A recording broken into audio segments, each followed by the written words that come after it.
Arpadarai, who's a member of Azerbaijan's parliament. Thank you so much indeed for your time. The 27th of September to now, so the conflict into a fourth week. Is it time, do you think, for international observers to be allowed into the region to at least observe what's happening between your countries?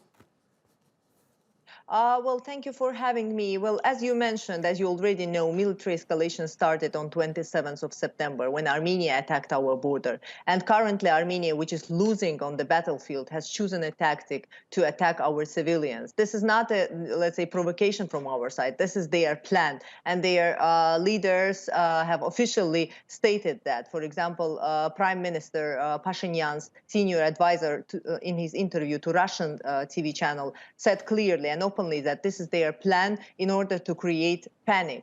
And now the calls for ceasefire were coming from many countries, and we in Azerbaijan, we hear them, we hear these calls.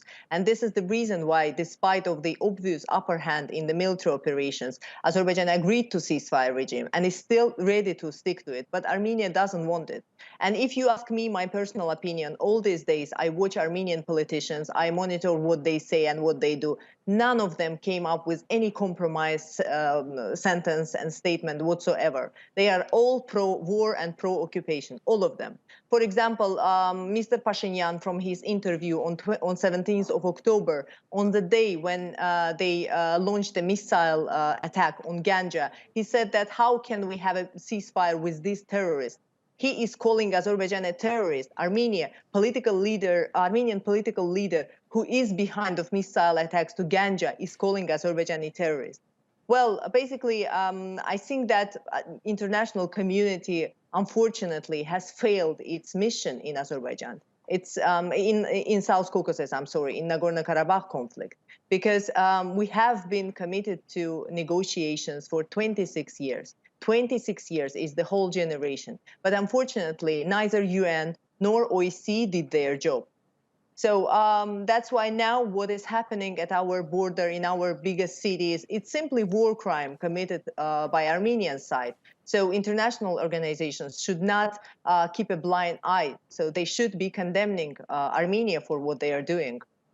Does your government, would it like to separate the conflict that's happening now and the two ceasefires that continue to be ignored, and then the longer-term negotiations that are required for Azerbaijan to get back territory that is internationally recognized as being part of Azerbaijan, in other words, Nagorno-Karabakh?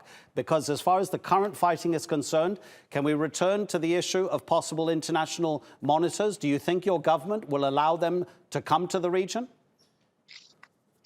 Again, I think that it's not a question to me, but if you ask me, Azerbaijan was always doing everything in accordance with international law. And we've been committed to negotiations within the framework OSCE Minsk Group. And we have said that a couple of times that for us, the most important thing is to come back to the framework of international law and to have a clear time schedule from Armenian side of withdrawal of troops from their side. Again, this is a question not for me, but if I may add something here.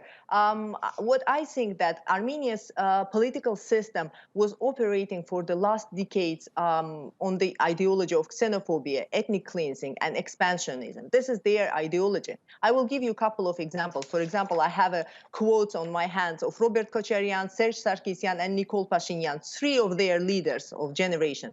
Kocharian saying that Armenians and Azerbaijanis are genetically incompatible. Serge Sarkisyan saying that before Khojaly, Azerbaijanis thought that we were joking with them. They thought that we cannot raise hand on civilian population, but we proved being wrong. We proved them being wrong.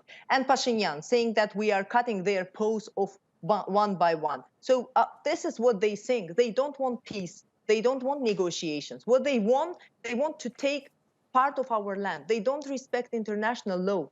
They don't respect UN Charter. They don't respect their neighbors. So this is what their ideology is. Nigar, every Azerbaijani we speak to says the same thing, that Azerbaijan wants Nagorno-Karabakh back. We understand that the issue has been going on for decades, that even according to the United Nations, as you say, Nagorno-Karabakh must be returned to Azerbaijan. But the OSCE, you keep mentioning the Minsk Group, and of course they're supposed to be in charge, but they've had since 1992. They haven't been able to achieve what Azerbaijan would like, what international law requires. The European Union as a whole, its leaders say that they don't want to be involved in mediation. The Americans are not taking any action. Where is the mediation going to come from, do you think?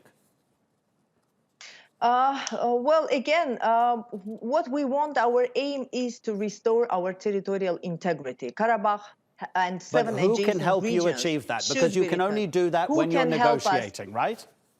Well, basically, as I said, I think that UN and OSCE didn't do their job. Again, we are ready to go back to OSCE and we will be doing that. But if you ask my personal opinion, I think that Russia and Turkey are two large countries that have a big weight in our part of the world, and their commitment can play a positive role in the settlement of the conflict. Obviously, that requires political will from their leaders and also acceptance of their role by the conflicting parties. It's a really complex issue, but yes, I tend to agree that these two countries' role is decisive and decisive for the solution. Nigar, thank you so much indeed for your time. Nigar Arpadarai, a member of Azerbaijan's parliament.